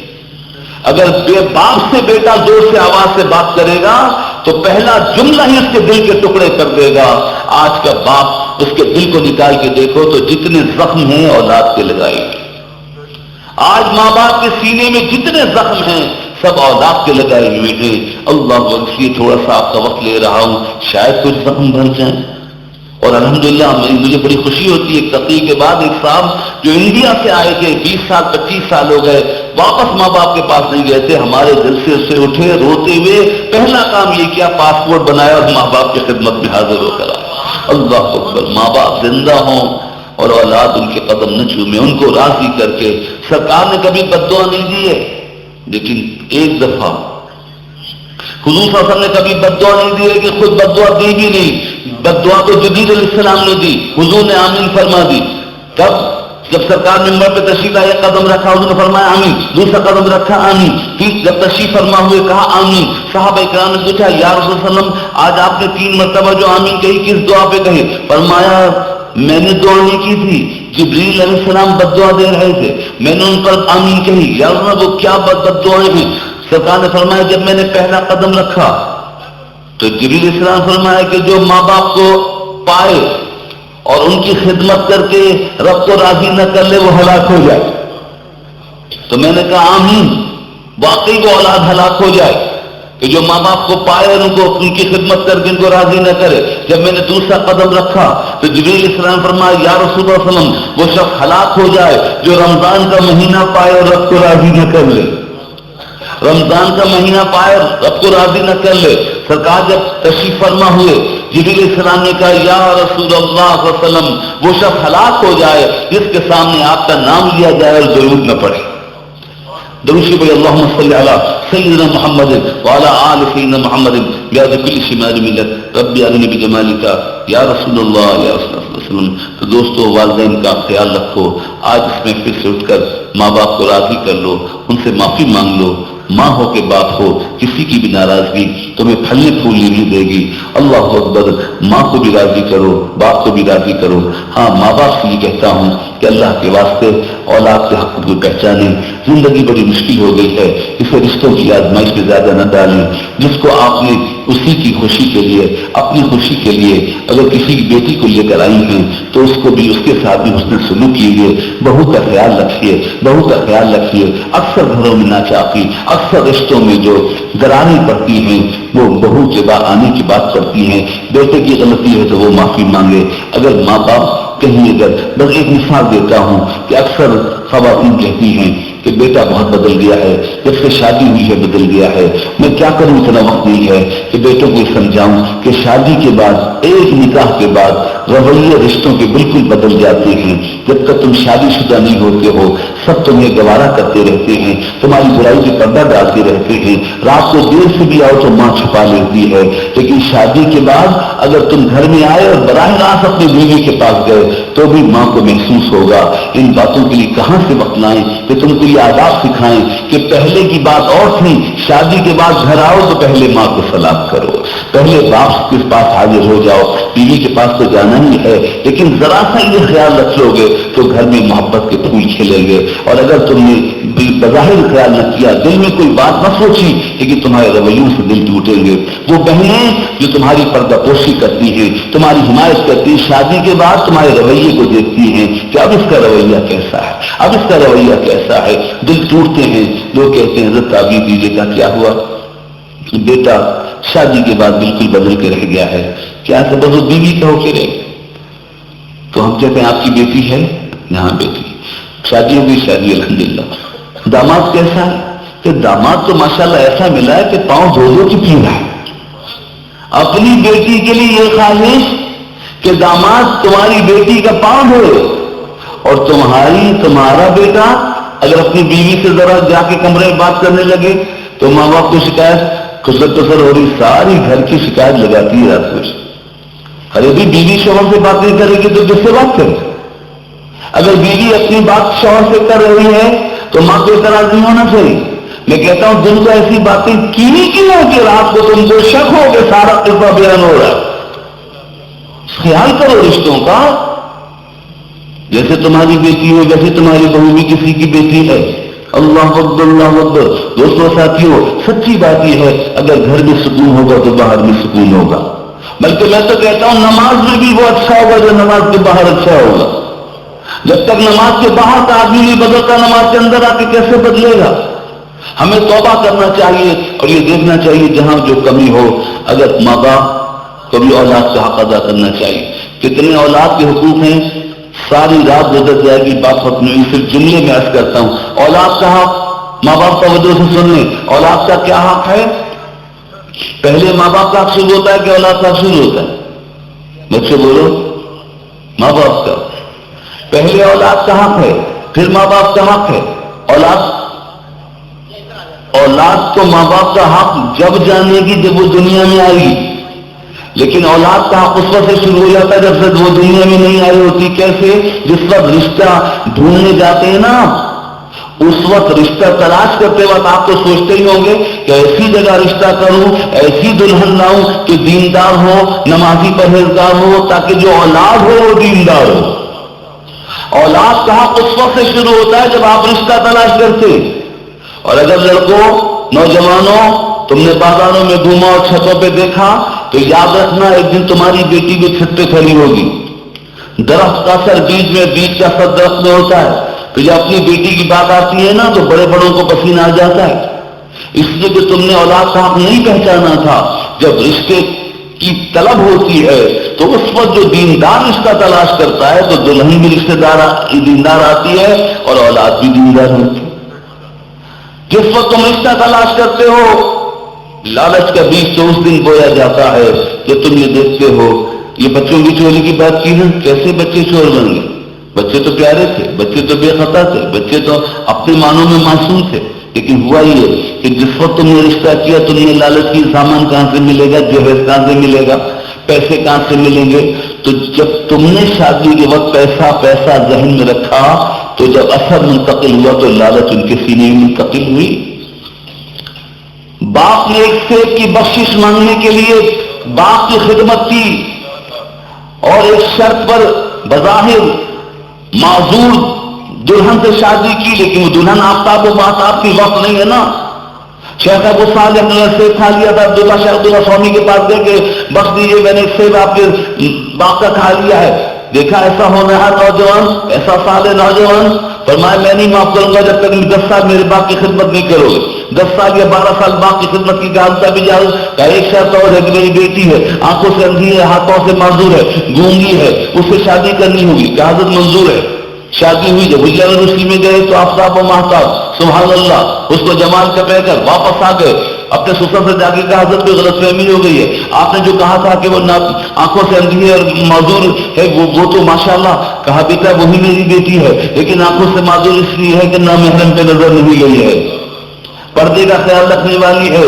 اللہ اکبر. بہرحال تو جب ماں ایسی تھی باپ ایسے تھے تو بیٹا بھی عبد القادر پیدا ہوا. سیدنا شیخ عبد القادر محی الدین جیلانی رضی اللہ تعالیٰ مدرسے میں گئے پڑھنے کے لیے. استاد نے کہا بیٹا پڑھو. قرآن پڑھنا شروع کیا تو سپارے میں سپارے سنا دی، 14 سپارے سنا دیے. استاد نے کہا یہ کہاں سے سیکھا؟ کہا میری ماں قرآن پڑھا کرتی تھی. اللہ اکبر اللہ. میں کیا بتاؤں اولاد کا حق. جب سے رشتہ تلاش کرو اولاد کا حق، جب غذا میں اولاد کا حق، روزی حلال کی ہوگی تو حق اثر آئے گا. اور پھر ماں اس توجہ سے سنیے جب روح آتی ہے بچوں، روح کہاں سے آتی؟ روح کس کے پاس آتی ہے؟ یہ سبزہ، یہ نباتات، یہ جمادات، یہ حیوانات، یہ غذا، یہ جسم کا حصہ جوہر سے جوہر جسم بن جاتا ہے، لیکن روح کہاں سے آتی ہے انسان میں؟ روح تو آسمانوں سے آتی ہے نا، روح آسمانوں سے آتی ہے، تو روح جو لانے والے فرشتے ہیں وہ باپ کے پاس آتے ہیں کہ ماں کے پاس آتے ہیں؟ روح جو آتی ہے وہ باپ کے کاندھے پہ آتی ہے کہ ماں کی آغوش میں آتی ہے؟ ماں کی آغوش میں آتی ہے۔ تو جب روح آتی ہے کہیں تیسرے مہینے کہیں 5ویں مہینے، عمر بتاتا رسول ثواب، لیکن جب روح آتی ہے ہر ماں جانتی ہے کہ پہلی دھڑکن کب شروع ہوئی، اس وقت نہ ماننے والی کی نظر بھی آسمان کو اٹھتی ہے۔ وہ جو ملد اور رشین اور کیمسٹ عورتیں ہیں نا، وہ بھی جانتی ہیں کہ بنانے والا کوئی اور ہے، روح کا بھیجنے والا کوئی اور ہے۔ جس دن پہلی دھڑکن پیدا ہوتی ہے محسوس ہوتا ہے کوئی چیز آ گئی، دھڑکن شروع ہو گئی، اللہ اکبر، روح آتی ہے تو روح ماں کی گود میں آتی ہے۔ تو میں اپنی بہنوں سے یہ کہنا چاہتا ہوں، سوچو تو صحیح، روح جب آتی ہے منظر روح ماں کی آغوش ہے۔ فرشتے کس کے پاس آتے ہیں؟ ماں کے پاس آتے ہیں، ماں کی آغوش میں پھونکتے ہیں۔ بچے میں روح تلوے سے پھونکی جاتی ہے، نکالی آنکھوں سے جاتی ہے، داخل تلووں میں کی جاتی ہے۔ اسی لیے جب جان جاتی ہے تو تلووں سے سمٹنا شروع ہوتی ہے، آنکھوں میں آخری دم رہتا ہے، اور بچے کی پہلی حرکت تلوے سے شروع ہوتی ہے۔ اور بہت تفصیلی بات اور ہے، لیکن روح آتی ہے تو ماں کی آغوش میں آتی ہے۔ تو جس وقت روح لے کے فرشتے آئیں اور وہ بہن اگر قرآن پڑھ رہی ہو تو روح بھی جھوم جائے گی، مولا ایسے گھر میں بھیجا ہے تیرا کلام پڑھا جا رہا، فرشتے بھی سلام کریں گے۔ اور وہ جو امید سے بہن ہو ہماری اور وہ انڈین فلم دیکھ رہی ہو تو فرشتے آئیں گے تو سلام کریں گے، یا دوسری بات ہے وہ روح بے چین ہوگی کہ نہیں ہوگی؟ اللہ اکبر۔ تو ماں کی بڑی ذمہ داریاں ہیں، اور اولاد کا حق اس وقت سے ہے جب وہ آغوش میں پہلی کروٹ لیتی ہے۔ ہاں پھر اولاد کبھی ماں باپ کے حق ہیں، لیکن کبھی ماں باپ بھی سن لیں کہ اولاد کا کیا حق ہے۔ اسی طرح دوستوں اور ساتھیوں، ان دنوں ماں باپ کا اچھے عمل کا کرنا زیادہ ضروری ہے، کیونکہ اب آثار منتقل ہو رہے ہیں، یہاں تک کہ ولادت کے بعد کان میں اذان دینا، دائیں طرف اذان بائیں طرف تکبیر کا کہنا، 6 دن عقیقہ یا 7ویں دن تک عقیقہ کر دینا، دعوت بعد میں کرنا لیکن اس کی جان کو چھڑانا پہلے، آنکھ سے عقیقہ چھڑانا پہلے۔ بچوں کا صدقہ ہے، نفلی صدقہ ہے، ان کی سنت ہے، عقیقہ کر دینا چاہیے، ورنہ بچے بیمار رہتے ہیں، تم رشتے داروں کی دعوت کا انتظار کرتے ہو اور بچوں کی جان گروی رکھی ہوتی ہے۔ بچوں کو عقیقہ کرنا چاہیے، اچھا نام رکھنا چاہیے، نام کا اثر ہوتا ہے، اچھا نام رکھنا چاہیے۔ پھر تعلیم و تربیت، جب پڑھنے کے قابل ہو تو قرآن کی تعلیم دیجیے ان کی۔ میں کیا بتاؤں، بچوں کا حق تعلیم ہی نہیں ہے، تعلیم ہے۔ ان کو حیا کے زیور سے کون آراستہ کرے گا، ان کو زہد کا سبق کون دے گا؟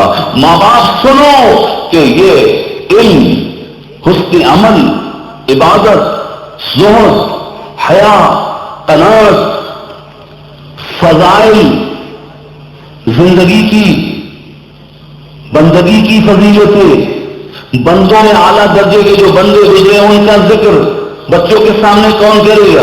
اس کا دوست کرے گا؟ بس اسٹاپ پہ کھڑا ہوا دوست کرے گا یا باپ کرے گا؟ اور اگر باپ کو اتنی فرصت نہیں ہے کہ وہ گھر میں بچوں کو لے کر بیٹھ کر کبھی اولیاء کا ذکر کرے تو اس کے سامنے کیسے پتا چلے گا کہ اسی دنیا میں زندگی گزارنے والے نے بھی بڑے بڑے مقامات حاصل کیے؟ ایک صرف عنوان بولے جائے نا تو اولاد کو جو چیزیں ماں باپ سے ملنی تھی، علم ماں باپ سے ملنا تھا، ذکر اللہ کا ماں باپ سے ملنا تھا۔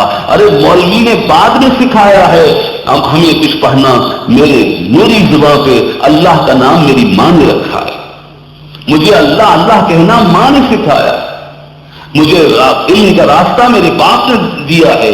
دوستوں، جو ماں باپ ہیں اگر وہ اپنے منصب کے تقاضے پورا کریں گے، بیٹیوں کو حیا کی تعلیم ماں باپ کو دینی ہے، بیٹوں کو وفا کی تعلیم ماں باپ کو دینی ہے، زہد و قناعت اور زندگی کے آداب ماں باپ کو سکھانے ہیں۔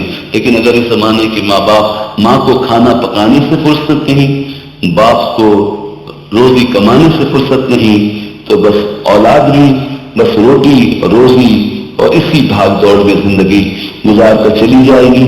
یہ بڑے خوش نصیب لوگ ہیں، اللہ تعالیٰ ان کو سلامت رکھے وہ نوجوان جنہوں نے یہ محفل سجائی ہے۔ اور ان کے بڑوں نے ضرور ان کو وہ چاشنی لذت ذکر کی عطا کی ہے، حضور کی محبت عطا کی ہے، یہ محفل سجی ہے۔ دوستوں باتیں تو بہت سی ہیں، رات ختم ہو جائے گی، بات ختم نہیں ہوگی۔ ہاں اس چھوٹی سی محفل میں اگر ہم آج اس محفل سے اٹھتے وقت جب گھر میں جائیے گا نا تو یہ سوچ کے جائیے گا کہ میں کون ہوں۔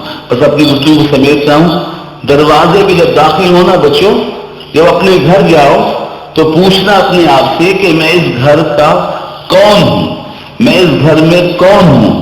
مثال ایسی ہے کہ جیسے سپاہی پولیس والے جب پولیس اسٹیشن میں جاتے ہیں تو جانتے ہیں نا کہ میں سپاہی ہوں، کہ میں ہیڈ کانسٹیبل ہوں، کہ میں ایس ایچ او ہوں، کہ میں ایس پی ہوں، جیسا ہوتا ہے اس کی سیٹ پہ جا کے بیٹھتا ہے نا۔ دکان پہ جانتا ہے کہ مالک کون ہے، سودا تولنے والا کون ہے، ملازم کون ہے، ہر شخص اپنے منصب کو پہچانتا ہے۔ دفتر میں جانتے ہیں کلرک افسر منصب کو پہچانتے ہیں۔ بچے اسکول جاتے ہو تو ٹیچر کی کرسی پہ جا کے بیٹھتے ہو کہ اپنی کرسی پہ؟ اپنی کرسی پہ پہچانتے ہو نا مقام کو۔ ہر جگہ انسان اپنے منصب کو پہچان رہا ہے، اگر نہیں پہچان رہا ہے تو اپنے گھر میں اپنے مقام کو نہیں پہچانتا۔ گھر میں داخل ہونے سے پہلے یہ سوچنا کہ میں بیٹا ہوں تو بیٹا بن کے رہوں، باپ بن کے نہیں رہوں۔ اگر بیٹی ہو تو بیٹی بن کے رہو، ماں بن کے مت رہو۔ کتنے گھروں میں فساد بیٹیوں کی بدزبانی سے ہے۔ تم جو ہو اپنے منصب کو پہچانو۔ اگر ماں ہو تو گھر میں داخل ہونے سے پہلے سوچو کہ اس گھر میں بچوں کی تربیت میرے ذمے ہے، عزت کی حفاظت میرے ذمے ہے، تعلیم و تربیت کا اولین درس مجھ کو دینا ہے۔ اسی طرح اگر تم باپ ہو تو قیامت میں تم سے پوچھا جائے گا کہ جتنا قرآن تم تک پہنچا تم نے لوگوں تک، اپنی اولاد تک پہنچایا کہ نہیں؟ نماز تم تک تو پہنچ گئی تھی، بچوں تک پہنچائی کہ نہیں؟ ایسا نہ ہو کہ تم آخری پتھر بنے کھڑے ہو کہ حضور صلی اللہ علیہ وسلم سے لے کر تم تک تو قرآن پہنچ گیا تھا، تمہارے بعد تمہارے بیٹے تک نہیں پہنچا، تمہاری اولاد تک نہیں پہنچا۔ نماز تم تک تو تمہارے بڑوں نے پہنچا دی تھی، تم نے آگے نہیں پہنچائی۔ دوستو ساتھیو، سلام اس پر کہ جس کے ذکر سے سیری نہیں ہوتی، سلام اس پر کہ جس کے بزم میں قسمت نہیں سوتی۔ بڑے وعدے لیے جاتے ہیں جلسوں میں، بڑے نعرے لگائے جاتے ہیں، ہم نے کسی نعرے لگانے کو نہیں چاہا، کوئی آپ سے ایسا وعدہ نہیں لیا، پوچھا تھا کہ ماں باپ کے قدم چومو یا ماں باپ سے معافی مانگو، لیکن ایک بات کا آپ سے وعدہ ارادہ لینا چاہتا ہوں تاکہ حاصل کلام کچھ ہو جس پہ کسی کو اعتراض نہیں ہے، سب اس سے متفق ہیں اور لا الہ الا اللہ کی گواہی ہے، اور وہ نماز ہے، نماز ہے۔ آپ میں سے جو حضرات یہ وعدہ کریں، ارادہ کریں کہ آج کے بعد نماز نہیں چھوڑیں گے، وہ اپنے ہاتھ اٹھا لیجیے۔ جو وعدہ کریں، ارادہ کریں، محسوس کر لیجیے حضرت، تاکہ ماشاءاللہ جزاک اللہ سبحان اللہ، یہ حضرات کی توجہ سننے والی سناتے ہیں، سنتے بہت کم ہیں۔ تو اور آج جس نے عشاء کی نماز نہ پڑھی ہو ان سے بھی درخواست ہے کہ براہ کرم جا کے عشاء کی نماز پڑھیے گا۔ ٹھنڈے پانی سے وضو کریں گے تو ثواب زیادہ ملے گا، لیکن گرم پانی سے بھی کریں بہتر ہے۔ صحت کا بھی خیال رکھیے اور اپنے آپ سے پوچھ لیجیے گا کہ نماز پڑھوں کہ نہیں پڑھوں۔ اگر جی کہے پڑھیں تو پڑھ لیجیے گا، نماز میں مزہ بھی ملے گا، ثواب بھی ملے گا۔ اور جب آپ کا جی کہے کہ نہیں پڑھتا، اب عشاء کل سے پڑھوں گا، دیکھوں گا، اس وقت تو بہت مشکل ہے، اس وقت تو نہیں پڑھتا، سن لیجیے اپنی نفس کی آواز، پھر کہیے اب میں ضرور پڑھوں گا۔ تو کیا ہوگا؟ اب جب آپ کا جی نہ چاہے اور پڑھیں تو نماز کا ثواب بھی ملے گا اور جہاد کا ثواب بھی ملے گا۔ اپنے نفس کا جہاد اس اچھی سے شروع کیجئے، اللہ اکبر، کہ نماز پڑھنے کو جب جی نہ چاہے تو ضرور پڑھیے، اور بالکل خیال نہ فرمائیے کہ نماز میں جی لگ رہا ہے کہ نہیں، خیالات میرے بھٹک رہے ہیں۔ جو نماز کے احکامات ہیں، جو فرائض ہیں، واجبات و سنتیں ہیں، ان کو اپنے مقام پہ ادا کیجئے، اللہ کی بارگاہ میں سر جھکائیے۔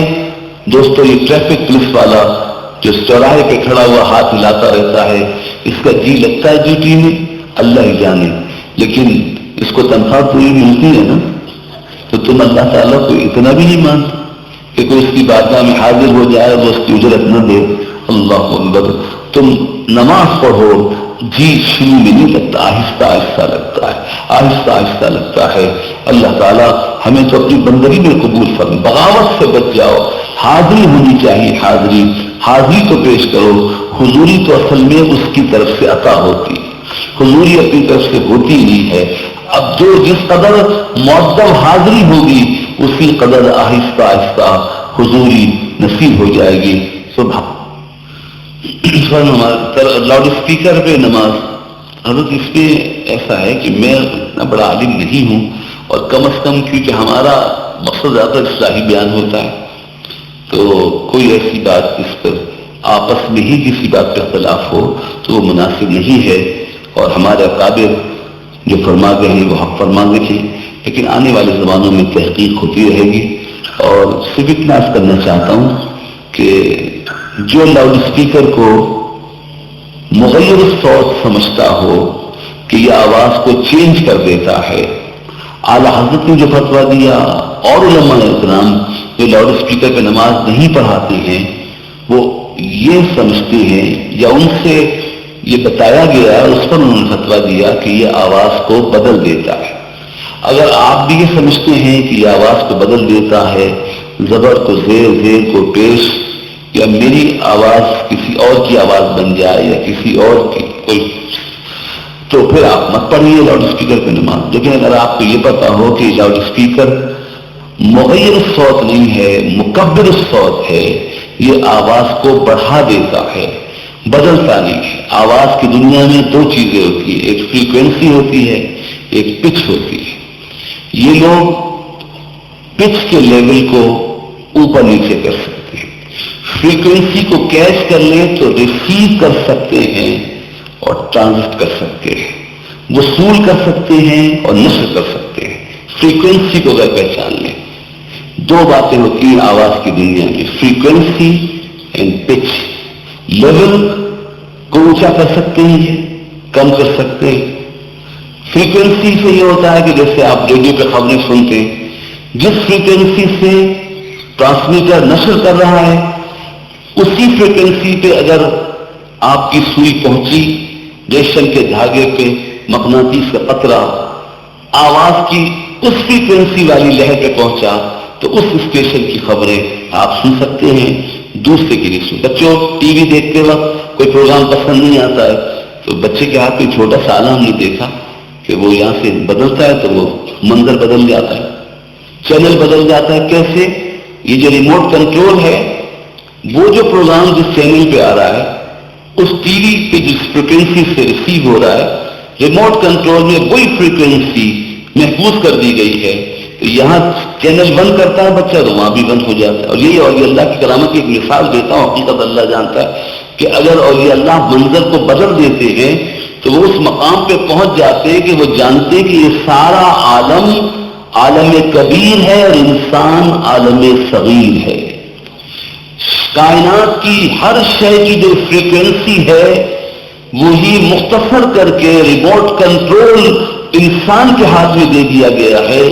جب اس بات سے واقف ہو جاتا ہے تو وہ ہو کی ضرب سے قلعہ پلٹ بھی دیتا ہے اور ہو ہی کی ضرب سے کسی کا دل بسا بھی دیتا ہے.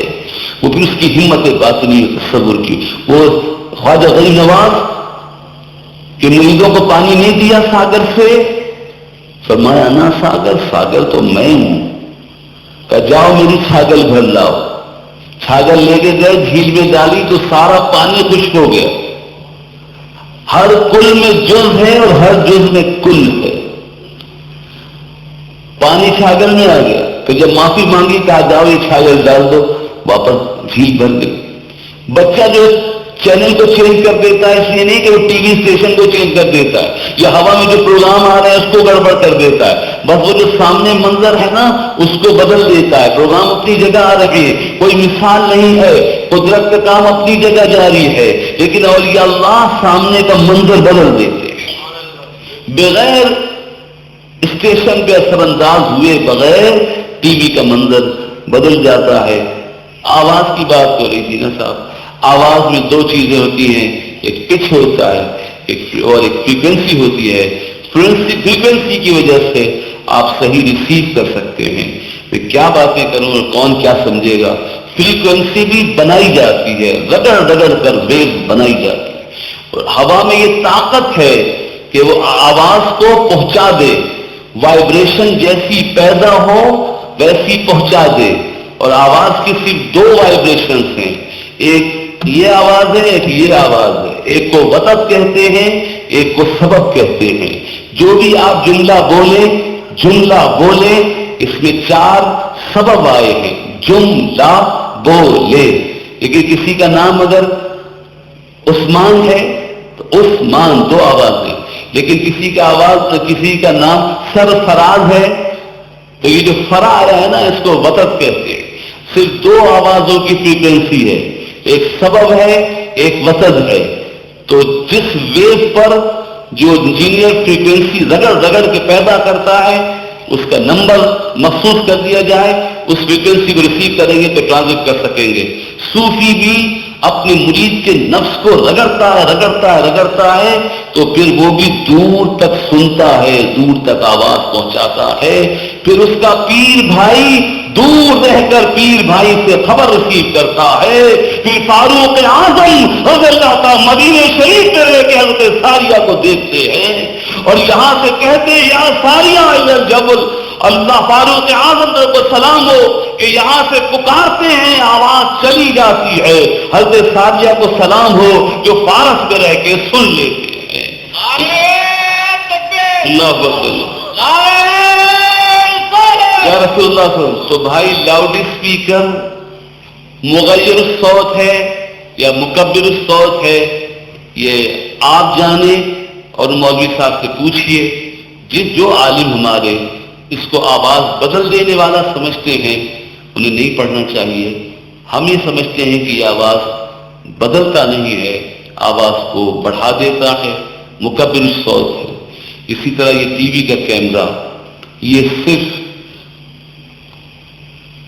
ہونے نہ ہونے، ایک خانہ خالی اور ایک خانہ بھرا ہوا، روز و شب کا سلسلہ ہے، اندھیرے اور روشنی کا سلسلہ ہے. چلیے پھر کبھی انشاءاللہ تعالی. سوال تو صرف یہ تھا کہ لاؤڈ اسپیکر جائز ہے کہ نہیں. میں نے بات سمجھا دی ہے. اب جو اس کی سمجھتا ہے کہ آواز تبدیل ہو جاتی ہے اسے نہیں پڑھنا چاہیے. جو سمجھتا ہے کہ آواز بڑھ جاتی ہے وہ پڑھ سکتا ہے، مگر آہستہ آہستہ. زمانے کی تحقیق سے دین میں کوئی فرق نہیں پڑے گا. یہ فروعی مسائل ہیں. بس کیا کہوں، میں ایک سفر میں تھا، بار بار واقعہ کیا ہے، مجھے ابھی یاد بھی نہیں رہا کہ وہ کہاں تھا. مری ہزارہ پنڈی سے کہیں جا رہا تھا پہاڑوں میں. وہاں میں نے ایک جگہ دعا وغیرہ مانگی تو وہاں کے لوگ بڑا متاثر ہوئے تھے. کہ وقت تھا تو وہ کہنے حضرت یہ ایک قبر ہے اس پہ بھی ذرا فاتحہ پڑھ لی. تو میں نے کہا کس بزرگ کی قبر ہے؟ تو انہوں نے کہا بزرگ کے لیے وہ مؤذن تھا مسجد میں، اس نے پہلی دفعہ لاؤڈ اسپیکر پہ اذان دی تھی تو لوگوں نے اس کو قتل کر دی کہ تم خدائی میں دخل دیتا ہے، یہ تمہاری آواز اتنا اونچا ہے، تم نے مشین کے ذریعے آواز کیوں اونچا کی ہے؟ اس بیچارے کو قتل کر دیا. اب بتائیے کون سی مسجد ہے جہاں لاؤڈ اسپیکر پہ اذان نہ ہوتی. اسی طرح یہ ٹی وی کا کیمرہ ہے. بعض علماء نے یہ کہا یہ میگنیٹک ٹیپ ہے، یہ اسٹل فوٹوگرافی نہیں ہے. فوٹوگرافی کی وہ علت جو بت پرستی کی تھی وہ ختم ہو گئی ہے. کوئی پوجا پاٹ کے لیے اب نہیں بناتا ہے. یہ تبلیغ کا ذریعہ ہے، یہ تفصیل کا ذریعہ ہے. تم تو اس کیمرے کی بات کرتے ہو، میں تو کہتا ہوں آسمانوں میں کاش مسلمان اپنا سیٹلائٹ چھوڑے، اپنا سیارہ چھوڑے، تاکہ ہمارے بچے CNN نہ دیکھیں، مسلم نیوز نیٹ ورک MNN دیکھیں، ہم بتا سکیں کہ ساری دنیا میں مسلمانوں کے ساتھ کیا ہو رہا ہے، یا مسلمانوں کو یہ تقویت مل سکے کہ پوری دنیا میں 1 ارب مسلمان موجود. آج بھی سب سے زیادہ مملکتیں مسلمانوں کی ہیں. حالات سے باخبر ہونے کے لیے ٹیلی ویژن کون نہیں دیکھتا؟ کوئی شے فی نفسہ ہی نہ اچھی ہوتی ہے نہ بری ہوتی ہے، اس کا استعمال ہوتا ہے. لہذا آنے والے وقت کے ساتھ مسائل ضرور بدلیں گے، تو جو ہمارے بڑوں کا فیصلہ ہے وہ ہمارے سر کا تاج ہے، سر آنکھوں پر ہے. آپ سے امید ہے انشاءاللہ کہ نماز پڑھنے کا وعدہ تو یاد رکھیں گے نا، اور والدین کی تعظیم کریں گے. سبحان ربک رب العزت عما یصفون وسلام علی المرسلین الحمد للہ.